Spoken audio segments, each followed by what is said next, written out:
Hello everyone and welcome to this course. And in this course, we're going to learn about the Premiere Pro basics and more. This course is for absolute beginners and it is very easy to follow and you'll learn Premiere Pro very easily.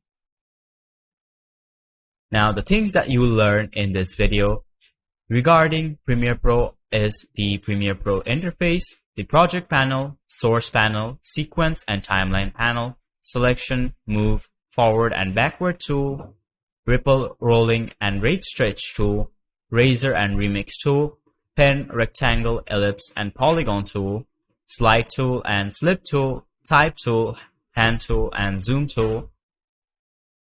Then putting multiple videos in one scene, reverse a video, changing the audio tone for a video, linear wipe for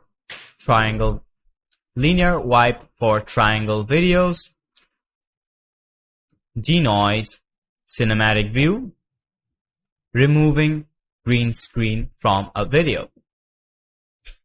After you have completed this course, you will acquire the basics of using Premiere Pro and you will pretty much know everything you need to do for creating a normal video. That is all for this video and I hope I'll see you in the next few lessons.